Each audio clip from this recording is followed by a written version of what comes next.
Jika kamu pernah merasa sedih tapi tak tahu dari mana asalnya, bisa jadi kamu sedang membawa luka yang bukan milikmu. Luka yang diwariskan dari generasi ke generasi tanpa sadar, tapi ada jalan untuk memutus rantai itu. Dan jika kamu menangis saat menonton ini, itu tanda jiwamu sudah siap untuk sembuh. Mari kita mulai perjalanan pulang ke hati kita dan ke keluarga yang lebih utuh. Kamu tidak sendirian dalam luka ini. Kadang kesedihan itu datang bukan dari dirimu, tapi dari ibumu, dari ayahmu, atau bahkan dari nenek moyangmu yang tak pernah kau kenal. Ini adalah warisan yang tak tertulis, tapi kamu bisa jadi orang pertama yang memutusnya. Dan jika kamu menangis saat menonton ini, itu tanda bahwa hatimu sudah siap untuk pulang, untuk sembuh, untuk memutus rantai yang tak lagi harus kamu bawa.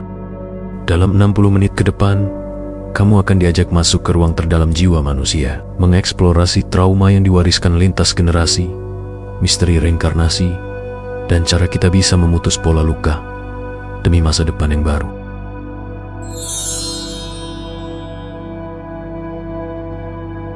Untuk kita bisa dilahirkan ke dunia ini, kita membutuhkan 2 orang tua, 4 kakek nenek, 8 kakek buyut, 16 buyut-buyut, 32 kakek buyut ketiga, 64 kakek buyut keempat, 128 buyut kelima, 256 kakek buyut keenam, 512 kakek buyut ketujuh, 1024 kakek buyut ke-8, 2048 kakek buyut ke-9. Hanya dalam 11 generasi terakhir, kita berasal dari 4094 jiwa yang hidup, mencinta, bertahan, dan terluka. Berhentilah sejenak dan pikirkan, siapa mereka? Berapa banyak perang yang mereka saksikan? Berapa banyak kelaparan yang mereka tahan? Dan berapa banyak cinta dan harapan yang mereka tanamkan dalam darah kita? Kita hidup hari ini karena mereka, karena semua luka dan cinta yang diwariskan kepada kita. Maka pertanyaannya adalah, apa yang masih kita bawa dari mereka? Dan apa yang bisa kita lepaskan hari ini?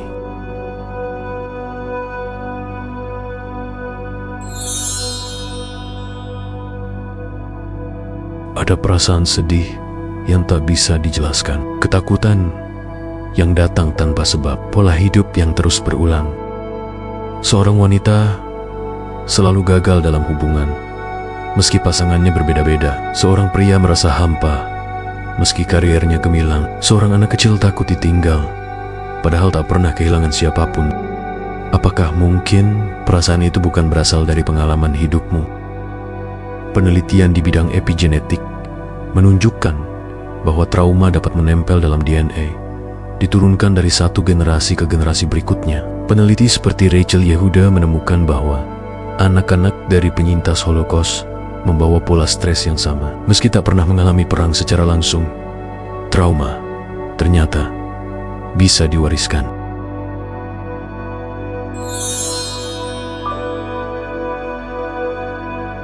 Otak kita punya cara merekam bahaya. Amigdala, bagian otak yang memproses rasa takut, akan mengaktifkan alarm tubuh, bahkan untuk pemicu yang kecil. Sistem saraf simpatik kita memicu reaksi, lari, melawan, atau membeku. Itu adalah respons bertahan hidup. Dan jika orang tuamu hidup dalam kondisi ketakutan, kemungkinan besar tubuh mereka belajar untuk siaga terus-menerus. Saat kamu lahir, kamu tidak hanya mewarisi wajah atau warna mata, kamu juga mewarisi alarm yang selalu menyala.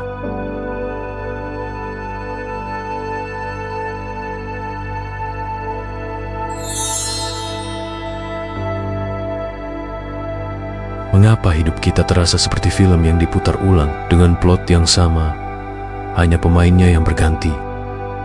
Ada anak perempuan yang selalu ditinggalkan kekasihnya tanpa tahu kenapa. Setiap hubungan dimulai manis, lalu perlahan berubah menjadi dingin, dan akhirnya dia ditinggalkan. Yang menyakitkan, ini terjadi berulang, bahkan ketika pasangannya benar-benar mencintainya di awal.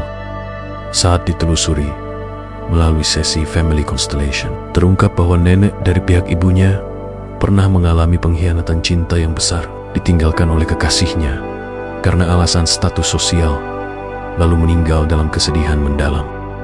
Luka itu tidak pernah selesai, dan tanpa disadari, cucunya memikulnya.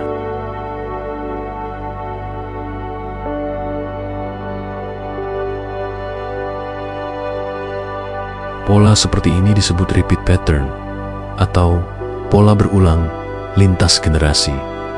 Ia terjadi bukan karena logika, tapi karena getaran trauma yang belum selesai mengikat jiwa-jiwa berikutnya, agar seseorang dalam garis keturunan akhirnya menyelesaikannya. Contoh pola berulang lainnya, pertama seorang ayah yang bangkrut dan gagal dalam bisnis. Anak laki-lakinya berulang kali mengalami kegagalan tepat di puncak kesuksesan. Kedua, seorang ibu yang mengalami kekerasan rumah tangga. Anak perempuannya selalu tertarik pada pasangan yang kasar. Ketiga, seorang kakek yang meninggal pada usia 39. Cucunya tiba-tiba mengalami serangan panik hebat saat mendekati usia yang sama. Pola-pola ini bukanlah kebetulan. Mereka adalah panggilan dari sejarah keluarga. Panggilan yang meminta untuk didengar, dipahami, dan disembuhkan. Penelitian dalam bidang epigenetika menunjukkan bahwa peristiwa traumatis dapat mengubah ekspresi gen, dan perubahan ini bisa diwariskan. Anak-anak dari penyintas Holocaust, misalnya, ditemukan memiliki kadar hormon stres lebih tinggi daripada populasi umum. Tubuh mereka mengingat rasa takut dan kehilangan, meski mereka sendiri tidak pernah mengalami kejadian itu. Peneliti seperti Rachel Yehuda menunjukkan bahwa efek trauma bisa menempel pada sistem biologis generasi selanjutnya. Ini artinya, bahkan jika kamu lahir dalam kondisi damai, tubuhmu bisa bereaksi terhadap dunia, seolah-olah kamu sedang berada dalam kondisi perang, karena tubuhmu mewarisi respons yang belum selesai dari generasi sebelumnya. Tapi bukan hanya tubuh yang menyimpan memori. Dalam ranah spiritual dan energi, banyak yang percaya bahwa jiwa membawa misi dan beban dari masa lalu, baik secara garis darah maupun dari kehidupan sebelumnya. Maka, ketika kamu mengalami pola yang berulang, pertanyaannya bukan hanya apa yang salah denganku, tapi juga cerita siapa yang sedang aku ulangi, luka siapa yang hidup melalui diriku sekarang. Dan yang paling penting, beranikah aku menjadi titik akhir dari pola ini? Bisakah aku menjadi generasi yang mengubah arah cerita keluarga kami? Kata Carl Jung, pola tidak pernah hilang. Mereka hanya berpindah dari satu generasi ke generasi berikutnya, hingga seseorang berani melihatnya dan menyembuhkannya. Karena saat kamu menyadari pola, kamu mulai bisa memilih jalan baru. Bukan jalan lama yang diwariskan, tapi jalan baru yang kamu pilih sendiri.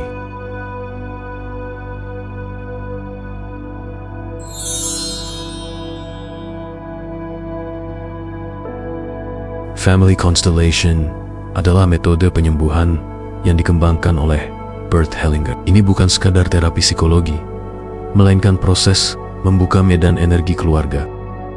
Dalam sesi Family Constellation, seseorang mewakili anggota keluargamu. Tanpa tahu apa-apa, mereka bisa merasakan perasaan yang sangat spesifik, seperti tiba-tiba merasakan kesedihan mendalam yang tak beralasan, rasa bersalah yang menusuk, ketakutan yang tidak berasal dari pengalaman pribadi, atau bahkan dorongan untuk menangis tanpa sebab yang jelas, seolah tubuh mereka menangkap gema emosional dari jiwa yang mereka wakili. Itu karena dalam keluarga ada medan informasi. Rupert Sheldrake menyebutnya sebagai morphogenetic field, medan morphogenetic. Medan ini menyimpan jejak emosional keluarga, semacam memori kolektif yang tak tampak, namun tetap beresonansi dalam kehidupan para keturunannya. Jejak ini mencakup emosi, konflik, harapan, bahkan rasa bersalah yang belum tuntas. Misalnya, jika ada kematian mendadak yang tak pernah diproses secara emosional, atau anak yang tak diakui keberadaannya dalam keluarga, maka energi dari peristiwa itu bisa tetap menggantung dalam sistem keluarga. Dan karena jiwa selalu mencari keutuhan, maka generasi berikutnya bisa secara tidak sadar merasakannya, atau bahkan hidup dalam pola yang mencerminkan peristiwa tersebut. Mereka bisa merasa kehilangan tanpa tahu apa yang hilang, merasa bersalah tanpa alasan, atau terjebak dalam pengulangan tak kasat mata. Semua karena medan ini menuntut agar luka yang dulu diabaikan akhirnya diakui dan diberikan tempat untuk pulih.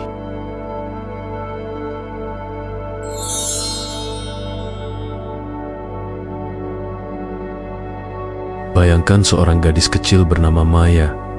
Ia ditinggalkan oleh ayahnya saat masih berumur 3 bulan karena perceraian. Sejak itu, ia hanya tinggal bersama ibunya yang juga menyimpan luka masa lalu. Sang ibu, ketika masih kecil, ditinggalkan oleh ayahnya saat terjadi pemberontakan berdarah. 2 generasi perempuan yang suma-sima kehilangan sosok ayah, dan luka itu mengendap dalam diam, diwariskan tanpa disadari. Saat Maya mengikuti sesi Family Constellation, terlihat bahwa rasa tidak dicintai yang ia rasakan ternyata adalah gema dari rasa ditinggalkan yang tak pernah sembuh, baik dari dirinya maupun dari ibunya. Dalam sesi itu, Maya mewakili ibunya. Ia menangis seperti anak kecil, bukan hanya karena sedih, tapi karena tubuhnya mengingat sesuatu yang pikirannya telah lupakan. Ia merasakan ketakutan, kehampaan, dan kerinduan yang seolah bukan miliknya. Ketika fasilitator menyebutkan peristiwa tragis masa lalu yang selama ini tak pernah dibicarakan dalam keluarganya, Maya menunduk dan tubuhnya mulai gemetar.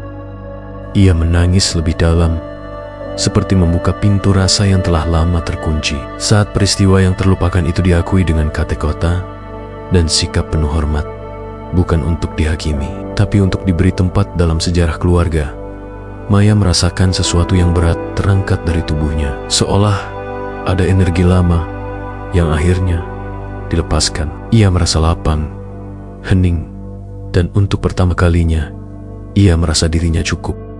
Ia tidak hanya memaafkan ibunya, ia mengakui bahwa ibunya juga adalah seorang anak kecil yang pernah kehilangan sosok ayah dalam tragedi yang penuh darah. Dengan penuh hormat, Maya mengakui peristiwa itu sebagai bagian dari sejarah keluarganya, bukan untuk dihakimi, tapi untuk diberikan tempat. Dan dari pengakuan itu, ia memulihkan cinta yang terputus di antara mereka.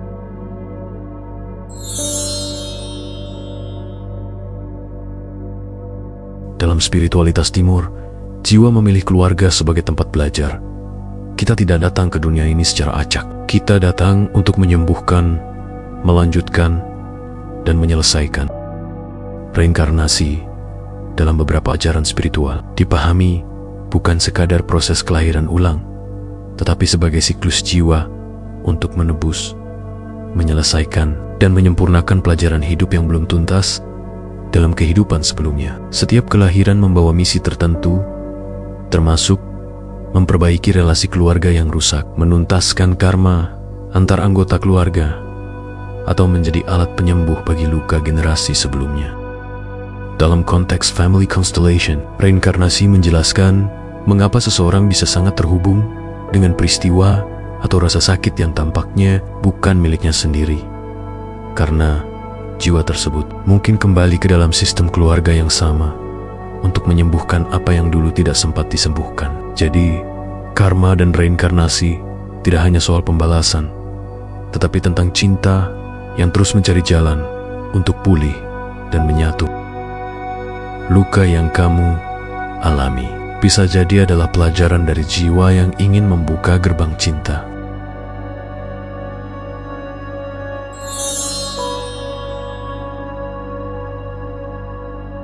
Kita sering memikul luka yang bukan berasal dari kita. Luka itu mengalir diam-diam dari generasi ke generasi, dan tanpa sadar kita mewarisinya, seolah kita sedang melanjutkan cerita yang belum selesai ditulis.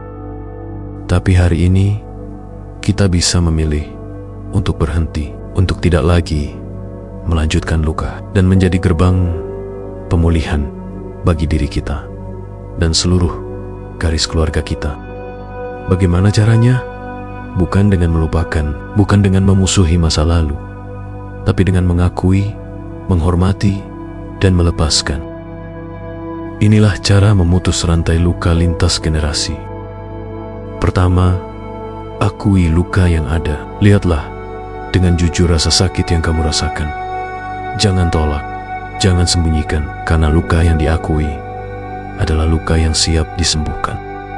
Kedua, hormati mereka yang datang sebelum kita. Setiap orang tua, kakek, nenek adalah jiwa yang pernah berjuang. Mungkin mereka tidak sempurna, tapi mereka memberikan hidup. Penghormatan bukan berarti menyetujui kesalahan, tapi mengakui bahwa mereka bagian dari kisahmu. Ketiga, beri tempat pada semua anggota keluarga, termasuk yang pernah dilupakan, anak yang dibuang, saudara yang dikucilkan, atau keluarga yang tak pernah disebut. Semua jiwa butuh diakui keberadaannya, karena yang ditolak akan terus mencari tempat melalui generasi berikutnya.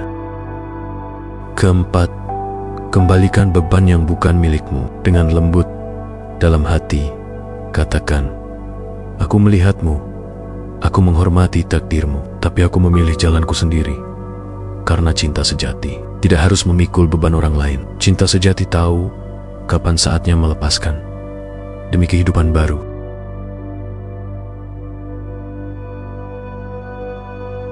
Bayangkan jika kamu bisa menjadi orang pertama dalam keluargamu yang berkata cukup pada penderitaan. Bayangkan jika anak-anakmu kelak tidak harus menanggung luka yang tidak mereka mengerti. Itulah kekuatan pemulihan. Kamu adalah jembatan antara masa lalu yang terluka dan masa depan yang bebas. Sekarang, pejamkan matamu sejenak, tarik napas, dan tanyakan dalam hati, luka siapa yang selama ini aku bawa? Mungkin ini saatnya kamu mengembalikannya dengan cinta, bukan dengan amarah, tapi dengan kasih yang mengerti. Karena hanya cinta yang bisa menyembuhkan luka terdalam.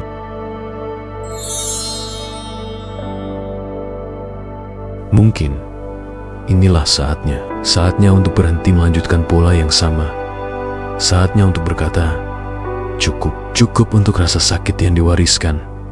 Cukup untuk luka yang tak disembuhkan. Cukup untuk generasi berikutnya. Jika kamu merasa naskah ini menyentuhmu, tinggalkan komentar. Saya siap menyembuhkan garis keturunan saya. Bagikan video ini kepada orang yang kamu tahu sedang memanggul luka tak terlihat. Karena penyembuhan bukan hanya tentang kita, tapi tentang semua yang datang sebelum dan sesudah kita. Dan ingat, jika kau menyembuhkan dirimu hari ini, kau menyembuhkan 7 generasi ke depan dan 7 generasi ke belakang.